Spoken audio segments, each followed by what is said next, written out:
buenas tardes aquí, buenos días al otro lado del charco. Bienvenidos a esta nueva sesión para discutir el impacto de la pandemia y del coronavirus en general en muchos de los países que nos conciernen. Hemos decidido dedicar esta sesión enteramente a Centroamérica y a República Dominicana en representación del Caribe. Tenemos un panel muy notable de participantes, los voy a presentar brevemente en el orden en el que van a hablar y les agradezco muchísimo que hayan tenido la deferencia de aceptar esta invitación. Dionisio Gutiérrez de Guatemala, es muy conocido empresario y también presidente de la Fundación Libertad y Desarrollo en su país, y tenemos el honor, por supuesto, de tenerlo como miembro del Consejo Empresario Asesor de la FIL. Así que, sin más, le paso la palabra a Gerardo para que modere esta interesantísima discusión. Muchas gracias por acompañarnos a todos. Muchas gracias, Álvaro. Muchas gracias a los 4 amigos que hoy nos van a acompañar a reflexionar sobre América Latina y el Caribe. Vamos a empezar rapidito. Le voy a dar la palabra a Dionisio Gutiérrez. Ya lo presentó Álvaro, un querido amigo. Yo tuve la ocasión de estar a principios de marzo, antes de la pandemia justamente, en un evento extraordinario que organizó Dionisio con varios expresidentes y figuras de todo tipo, y eso habla de su prestigio y de su gran poder de convocatoria. Dionisio, te escuchamos. Buenas tardes. Pues muchas gracias, Álvaro, Gerardo, Vanessa, un saludo para todos. Buenos días a don Enrique, César y Juan Sebastián. Es un gusto compartir con ustedes un rato. Antes de darles algunos datos sobre Guatemala, si me lo permiten, intentaré describir el marco y las circunstancias en las que América Latina recibe esta pandemia. Y como cada país con sus propias debilidades y circunstancias, enfrentaremos consecuencias muy similares y también amenazas muy similares.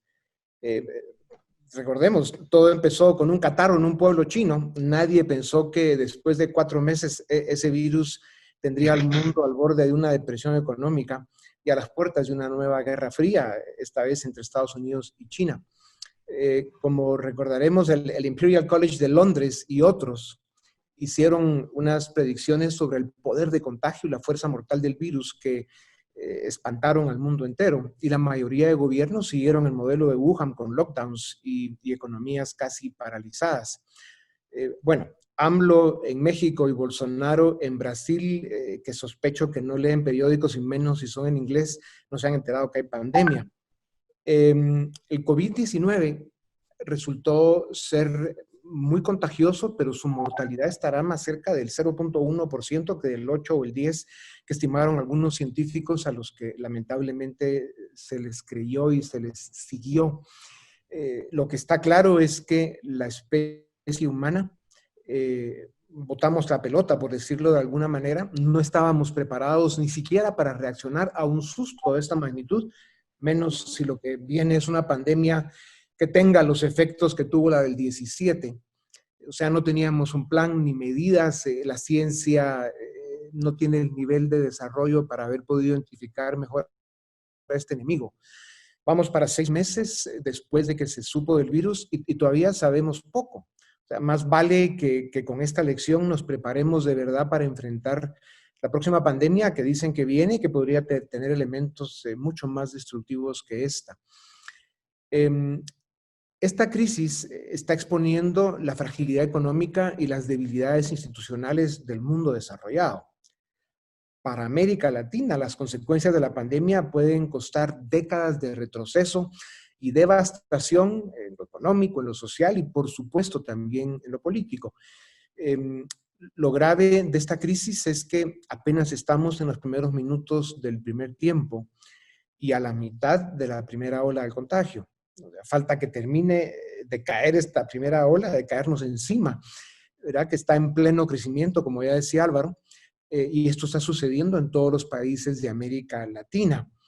La OMS ya dijo hace unos días que el número de casos nuevos en el mundo es el más alto desde el inicio de la pandemia, especialmente en América Latina, que somos ya el epicentro global de la pandemia en lo que respecta a nuevos casos.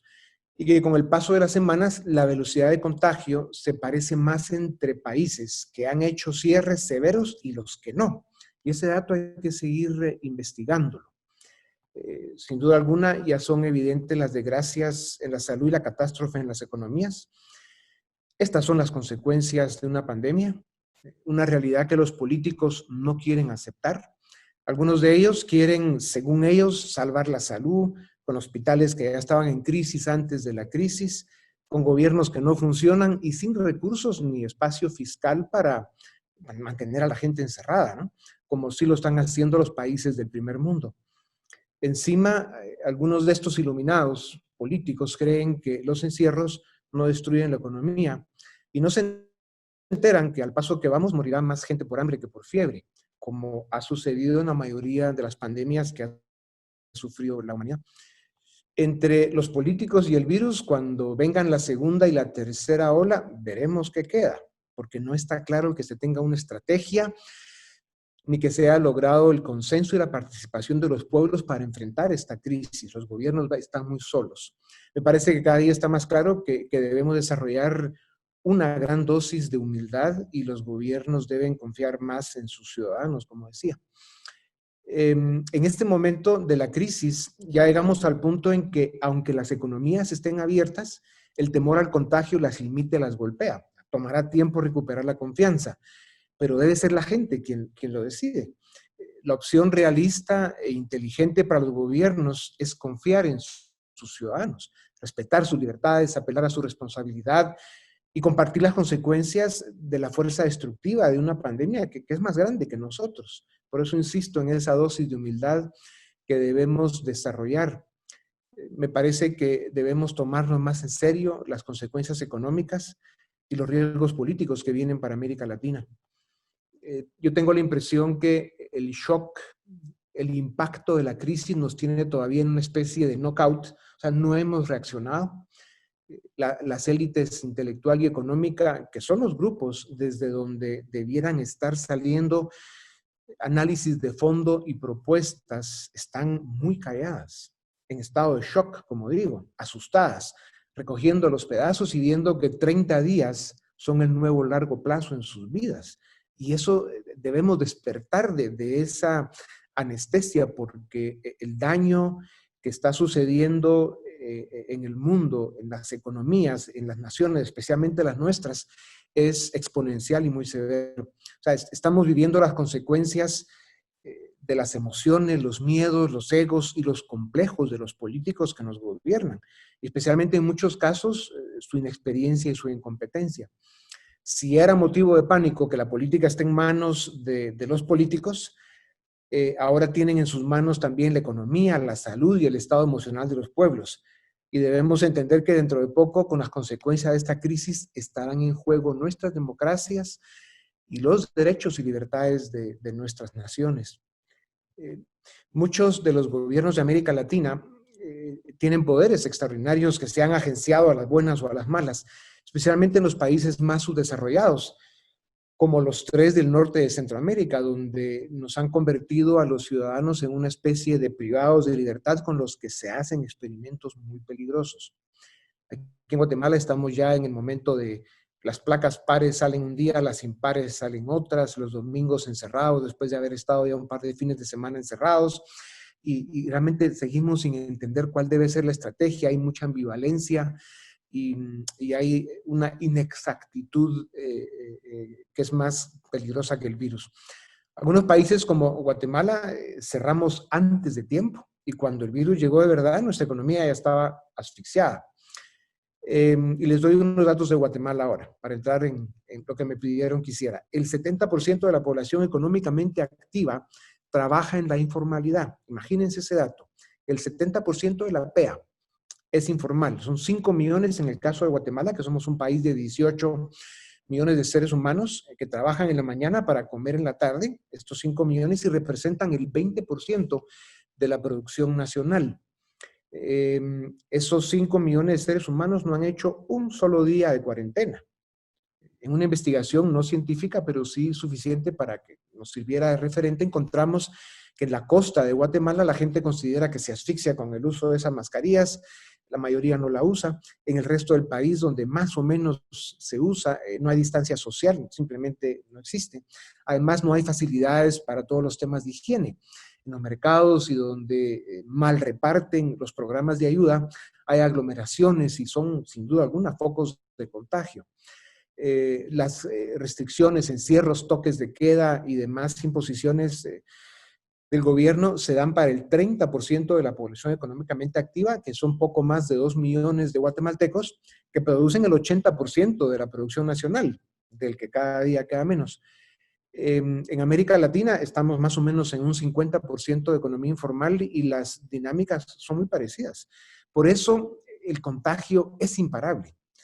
Esa gente tiene que comer. La opción realista es protegerse, aislar a nuestra gente vulnerable y salir a trabajar. Eso es lo que toca.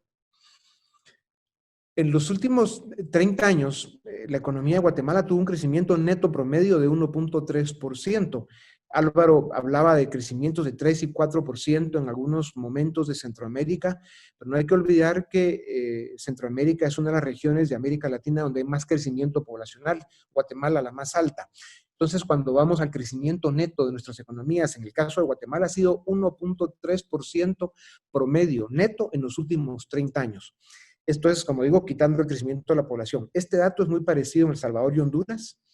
O sea, estamos con esos datos condenados a ser países pobres.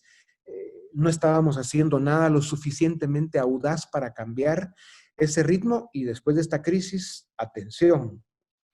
Los datos de hoy, ya en el momento en el que estamos en la crisis de Guatemala, se resumen en más de 150,000 despidos o suspensiones en la economía formal, que es más o menos un 7%.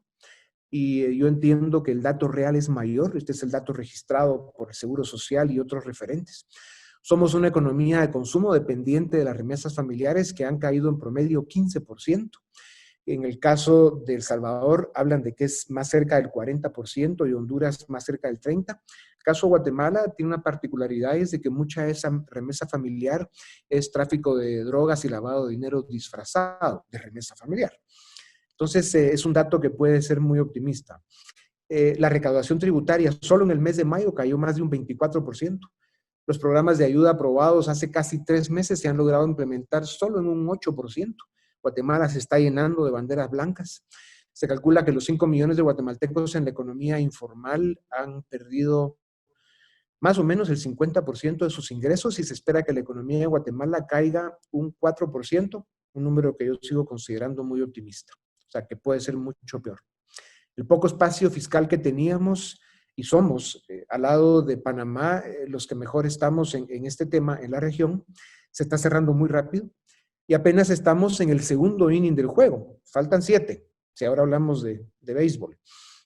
Vamos, si es que no estamos ya en la recesión más fuerte desde la Segunda Guerra Mundial, digamos, a sentir el impacto que esta crisis está generando. Bueno, lo que pasará a todo el mundo, sin duda alguna. Yo sigo pensando en que vamos a ver caídas del 10% del Producto Interno Bruto conforme esta pandemia siga avanzando, y eso lo que nos pone realmente es en una depresión. Al final, a mí me parece que los países desarrollados estarán abriendo y cerrando partes de sus economías, pero tienen el espacio fiscal y los recursos para salir mejor librados.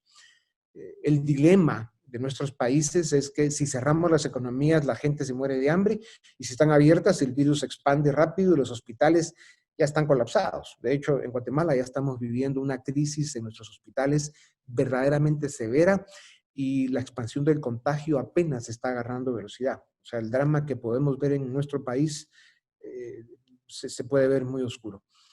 El trabajo de décadas y generaciones de emprendedores se está destruyendo en pocos días. Ya estamos escuchando datos de 400 millones.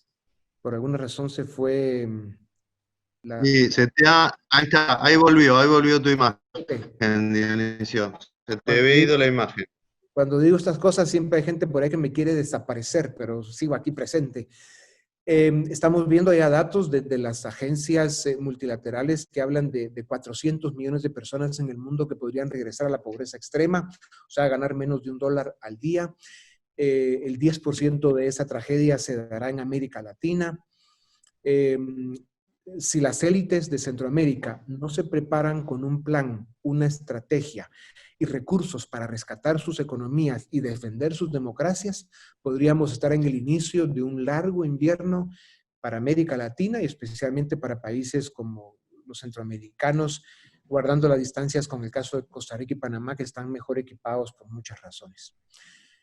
Tendremos que hablar en serio de la integración económica de la región para hacer efectiva la mejor defensa a esta crisis, que será un crecimiento económico fuerte cuando ya se den las condiciones para poder implementarlo. Tendremos que ser capaces de generar una estrategia inteligente, generosa, que realmente nos dé ese resultado de un crecimiento económico potente, y será indispensable la presencia en la política, por parte especialmente de la élite económica, para defender y fortalecer la democracia liberal y sus valores.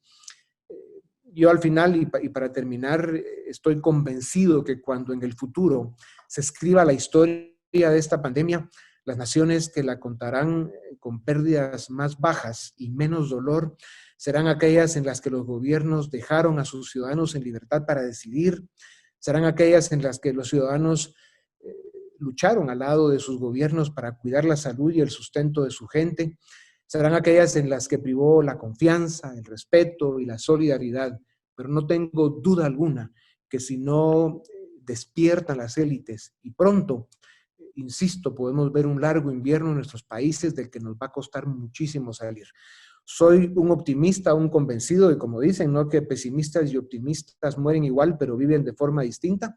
Yo el tema del optimismo y el pesimismo se lo dejo a los psicólogos y a esa gente, y me considero un optimista, pero creo que hay que tener un optimismo inteligente en este momento y debemos estar conscientes de que estamos viviendo un momento como nunca en la historia de nuestras vidas y que sí necesitamos empezar a hablar muy seriamente de esa estrategia inteligente que en este momento presente nos ponga a ayudar a los que lo necesitan más, que son muchos en Centroamérica, que nos ponga a pensar ya en esa estrategia de un crecimiento económico potente, insisto, y sobre todo que nos ponga a hacer una estrategia para defender nuestra institucionalidad democrática, nuestras democracias liberales, los valores de Occidente y la única plataforma que ha demostrado a través de la historia que nos puede algún día convertir en naciones desarrolladas. Muchas gracias.